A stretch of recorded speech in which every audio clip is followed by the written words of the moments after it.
ನೀವು ನೋಡ್ತಾ ಇದ್ದೀರಾ ಗರ್ಜನೆ ನ್ಯೂಸ್. ನಾನು ಮಹೇಶ್ BK.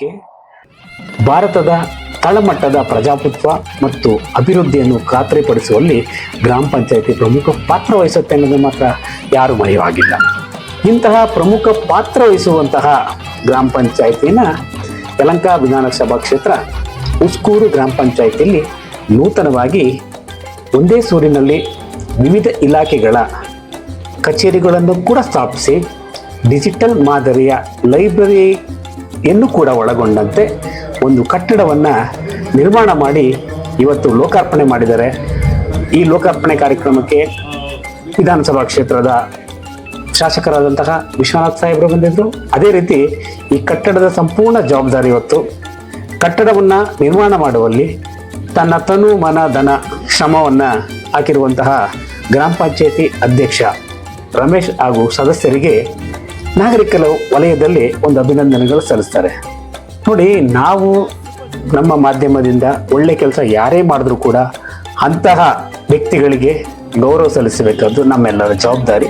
ಆ ನಿಟ್ಟಿನಲ್ಲಿ ಉಸ್ಕೂರು ಗ್ರಾಮ ಪಂಚಾಯಿತಿ ಅಧ್ಯಕ್ಷರಾಗಿರುವಂತಹ ರಮೇಶ್ ರವರಿಗೆ ನಮ್ಮ ಗರ್ಜನೆ ನ್ಯೂಸ್ ಬಳಗದಿಂದ, ಅದೇ ರೀತಿ ಈ ಕಾರ್ಯಕ್ರಮಕ್ಕೆ ಆಗಮಿಸಿದ ಗಣ್ಯರು ಏನು ಮಾತಾಡಿದ್ದಾರೆ ಅಂತ ಒಮ್ಮೆ ನೋಡೋಣ ಬನ್ನಿ. ಇವತ್ತಿನ ಯುವಕರಿಗೆ ಬರಬೇಕಾಗಿದೆ. ನಾವೆಲ್ಲ ನೋಡ್ತಾ ಇದ್ದೀವಿ, ಇವತ್ತು ನಮ್ಮ ದೇಶದಲ್ಲಿ ನಾವೇ ಅನಾಥರಂತೆ ಅನಾಥ ಪ್ರಜ್ಞೆಯಲ್ಲಿ ನಮ್ಮ ದೇಶದ ನೆಲದಲ್ಲಿ ಓಡಾಡುವಂಥ ಪರಿಸ್ಥಿತಿ ಇವತ್ತು ನಿರ್ಮಾಣ ಆಗಿದೆ. ವಿಶ್ವನಾಥ್ ಅವರು ಭಾಳ ಸೂಕ್ಷ್ಮವಾಗಿ ಅದನ್ನು ಹೇಳ್ತಾ ಇದ್ರು.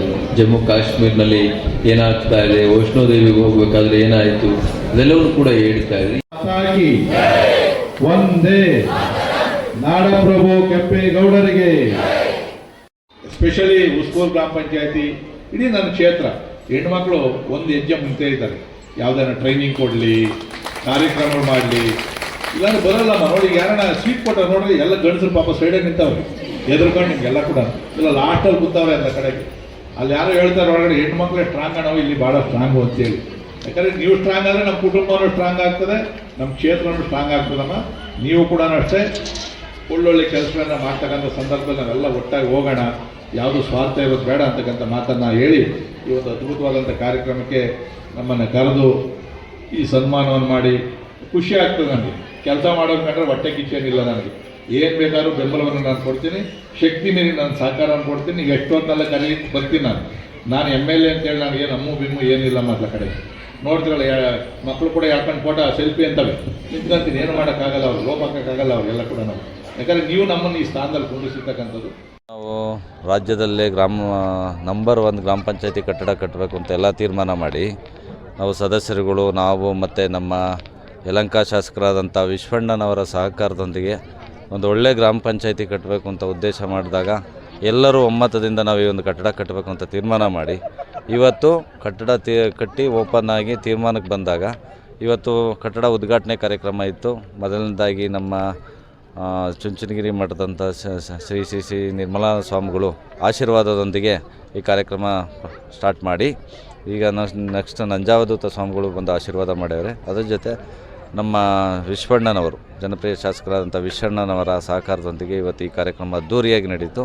ರಾಜ್ಯದಲ್ಲೇ ನಂಬರ್ 1 ಕಟ್ಟಡ ಅಂತ ನಾವು ಅಂದ್ಕೊಂಡಿದ್ದೀವಿ. ಬಟ್ ಎಲ್ಲ ಫೆಸಿಲಿಟೀಸ್ ಕೊಟ್ಟಿದ್ದೀವಿ. 10 ಕಾರ್ಯಕ್ರಮಗಳು ಒಂದೇ ಸೂರಿನಡಿಯಲ್ಲಿ ಸಿಗೋಂಥ ವ್ಯವಸ್ಥೆನ ಮಾಡಿದ್ದೀವಿ.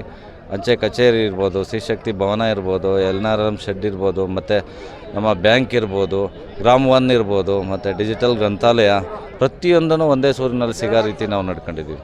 ಈಗ ಹೇಗಿತ್ತು ಸರ್ ಸಹಕಾರ ಸದಸ್ಯರದು? ಈಗ ಒಂದು ಕೈಯಲ್ಲಿ ಚಪ್ಪಳೆ ತಟ್ಟಕ್ಕಾಗಲ್ಲ. ನಮ್ಮ ವಿಶ್ವಣ್ಣನವರ ಸಹಕಾರ ನಾನು ಪಂಚಾಯತಿ ಬಂದಾಗಿಂದನೂ ಸಂಪೂರ್ಣ ಸಹಕಾರ ನಮಗಿತ್ತು. ಅವರ ಸಹಕಾರ ಇಲ್ಲದೆ ನಾವು ಇದನ್ನು ಮಾಡೋಕ್ಕಾಗ್ತಿರಲಿಲ್ಲ. ಅವರ ಒಂದು ಶಕ್ತಿ, ಅವರ ಒಂದು ಸಹಕಾರದಿಂದ ನಾವಿವತ್ತು ಸಂಪನ್ಮೂಲ ಕ್ರೋಢೀಕರಣ ಮಾಡಿ ಪಂಚಾಯತಿಯನ್ನು ಕಟ್ಟಿದ್ದೀವಿ. ಇದು ಗ್ರಾಮದಲ್ಲಿ ನಾವು ಮನಸ್ಸು ಮಾಡಿದರೆ ಗ್ರಾಮ ಪಂಚಾಯತಿ ಹಿಂಗೂ ಕಟ್ಬೋದು, ಅಲ್ಲಿ ಬರ್ತಕ್ಕಂಥ ಟ್ಯಾಕ್ಸ್ ಇರ್ಬೋದು, ಅದರ ಸಂಪನ್ಮೂಲಗಳಿಂದ ಇದನ್ನು ಈ ರೀತಿಯೂ ಮಾಡ್ಬೋದು ಅಂತ ಹೇಳಿ ಒಂದು ನಾವು ತೋರಿಸಿದ್ದೀವಿ. ಅದು ಎಲ್ಲ ರಾಜ್ಯದಲ್ಲಿ ಒಂದು ಮಾದರಿ ನಂಬರ್ 1 ಆಗಲಿ ಅಂತ ಹೇಳಿ ನಾನು ಈ ಸಂದರ್ಭದಲ್ಲಿ ಹೇಳ್ತೀನಿ. ಕೊಡುಗೆ ನಿಮ್ಮ ಕಡೆಯಿಂದ 20 ಲಕ್ಷ ಕೊಡುಗೆ ಇರಲಿ, ಅದು ಕೊಡುಗೆದೆಲ್ಲ ಏನು ಹೇಳೋದು ಬೇಡ. ಬಟ್ ಒಳ್ಳೆ ಕಟ್ಟಡ ಕಟ್ಟಿದ್ದೀವಿ, ಅದೊಂದು ಸಂತೋಷ ನನಗೆ. ಮುಂದಿನ ಫ್ಯೂಚರ್ಗೆ ಏನಾದರೂ ಒಂದು ಲಾಭದಾಯಕವಾಗಿ ಅಭಿವೃದ್ಧಿ ಆಗುತ್ತಾ? ಏನು ಆಗಬೇಕು ಅಂತ ಉದ್ದೇಶ ಇಟ್ಕೊಂಡು ನಾವು ಮಾಡಿದ್ದೀವಿ. ಮುಂದೆ ಫ್ಯೂಚರಲ್ಲಿ ಇದು ಒಂದು ನಮ್ಮ ನಗರಸಭೆ ಆದರೂ ಇದೇ ಒಂದು ಕಚೇರಿ ಆಗ್ತದೆ ಅಂತೇಳಿ ನಾವು ಉದ್ದೇಶ ಇಟ್ಕೊಂಡು ಮಾಡಿದ್ದೀವಿ. ಜನಗಳಿಗೆ ಅನುಕೂಲ ಆಗಬೇಕು. ಒಂದು ಕಡೆ ಬಂದರೆ ಒಂದು ತಾಲೂಕು ಆಫೀಸಲ್ಲಿ ಏನೇನು ವ್ಯವಸ್ಥೆ ಸಿಗ್ತದೆ ಅದು ವ್ಯವಸ್ಥೆ ಎಲ್ಲ ಸಿಗಬೇಕು ಅನ್ನೋ ಉದ್ದೇಶ ಇಟ್ಕೊಂಡು ಗುರಿ ಇಟ್ಕೊಂಡು ನಾವು ಕೆಲಸ ಮಾಡಿದ್ದೀವಿ. ಮತ್ತೊಂದು ಕಡೆ ಕೆಂಪೇಗೌಡ ಸ್ಟ್ಯಾಚ್ಯೂವನ್ನು ಕೂಡ ನಿರ್ಮಾಣ ಮಾಡಿದ್ದೀವಿ. ಹೌದು, ಈ ಸುತ್ತಿನಲ್ಲಿ ನಮ್ಮ ದಾಸಂಪುರ ಹೋಬಳಿ ಇರ್ಬೋದು, ನೆಲಮಂಗಲ ತಾಲೂಕಿನಲ್ಲಿರ್ಬೋದು ಒಂದು ಸ್ಟ್ಯಾಚ್ಯೂ ಇರಲಿಲ್ಲ. ಹಾಗಾಗಿ ನಾವು ಒಂದು ಮನಸ್ಸು ಮಾಡಿ ಸದಸ್ಯರು ಮತ್ತು ಊರಿನ ಗ್ರಾಮಸ್ಥರಿರ್ಬೋದು ಎಲ್ಲ ಜಾತಿ ಜನಾಂಗದವರು ಎಲ್ಲ ಒಟ್ಟಿಗೆ ಸೇರಿ ನಾವು ಒಂದು ಕೆಂಪೇಗೌಡ ಸ್ಟ್ಯಾಚ್ಯೂನ ಮಾಡಿದ್ದೀವಿ. ಅದು ಒಂದು ನಮಗೆ ಖುಷಿ ತಂದಂಥ ಒಂದು ವಿಚಾರ. ಇವತ್ತು ನನ್ನ ಯಲಹಂಕ ವಿಧಾನಸಭಾ ಕ್ಷೇತ್ರದ ದಾಸಂಪುರ ಹೋಬಳಿಯ ಉಸ್ಕೂರು ಗ್ರಾಮ ಪಂಚಾಯಿತಿ ಕಟ್ಟಡದ ಜೊತೆಯಲ್ಲಿ ಅನೇಕ ಸೌಲಭ್ಯಗಳನ್ನು ಕೊಡ್ತಕ್ಕಂಥ ಕಚೇರಿಗಳನ್ನು ಉದ್ಘಾಟನೆ ಮಾಡಿದ್ದೀವಿ ಮತ್ತು ನಾಡಪ್ರಭು ಕೆಂಪೇಗೌಡರ ಕಂಚಿನ ಪ್ರತಿಮೆಯನ್ನು ಕೂಡ ಈ ಒಂದು ಮೈದಾನದಲ್ಲಿ ಅನಾವರಣವನ್ನು ಪರಮಪೂಜ್ಯ ನಿರ್ಮಲಾನಂದನಾಥ ಸ್ವಾಮೀಜಿಗಳು, ಪರಮಪೂಜ್ಯ ನಂಜಾವಧೂತ ಸ್ವಾಮೀಜಿಗಳು ಮತ್ತು ಸೋಮನಾಥ ಸ್ವಾಮೀಜಿಗಳು ಮತ್ತು ಎಲ್ಲ ಗಣ್ಯರ ಸಮ್ಮುಖದಲ್ಲಿ ಉದ್ಘಾಟನೆ ಮಾಡಿದ್ದೀವಿ. ನಾನು ಕೂಡ ಅನೇಕ ಕ್ಷೇತ್ರಗಳಲ್ಲಿ ಪ್ರವಾಸವನ್ನು ಮಾಡಿದ್ದೀನಿ. ಇವತ್ತು ರಾಜ್ಯದಲ್ಲಿ ಹೆಂಗೆ ವಿಧಾನಸೌಧ ಇರ್ತದೆ, ಕ್ಷೇತ್ರದಲ್ಲಿ ಮಿನಿ ವಿಧಾನಸೌಧ ಇರ್ತದೆ, ಅಂದರೆ ಎಲ್ಲ ಕಚೇರಿಗಳು ಒಂದು ಕಡೆ ಕೆಲಸ ಮಾಡ್ತದೆ.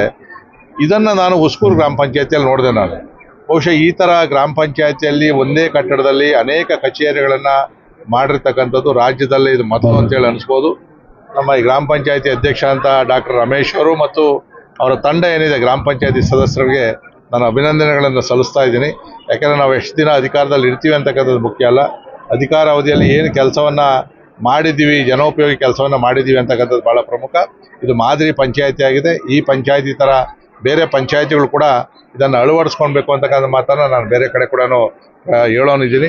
ನಿಜಕ್ಕೂ ಕೂಡ ನಮಗೆ ಖುಷಿ ಆಗುತ್ತೆ. ಸ್ವಾಮೀಜಿಗಳ ಆಗ್ರಹ ಇದೆ, ನಮ್ಮ ಆಗ್ರಹ ಕೂಡ ಇದೆ. ಅದರಲ್ಲಿ ಇವತ್ತು ಬೆಂಗಳೂರು ಅಂತಂದರೆ ಕೆಂಪೇಗೌಡ್ರೆ, ಬೆಂಗಳೂರು ಹೆಸರಲ್ಲೇ ಕೆಂಪೇಗೌಡರು ಇರೋದ್ರಿಂದ ಆದರೆ ಕೆಂಪೇಗೌಡರ ಹೆಸರನ್ನು ಕೂಡ ಅಂತಾರಾಷ್ಟ್ರೀಯ ವಿಮಾನ ನಿಲ್ದಾಣಕ್ಕೆ ಹೆಸರಿಟ್ಟಿದ್ದಾರೆ. ನಮ್ಮ ಒತ್ತಾಯನೂ ಇದೆ, ಕೆಂಪೇಗೌಡರಿಗೆ ಹೆಸರನ್ನು ಇಡಬೇಕು ಅಂತೇಳಿ ಸರ್ಕಾರದ ಗಮನಕ್ಕೆ ಅದನ್ನು ತರ್ತೀವಿ.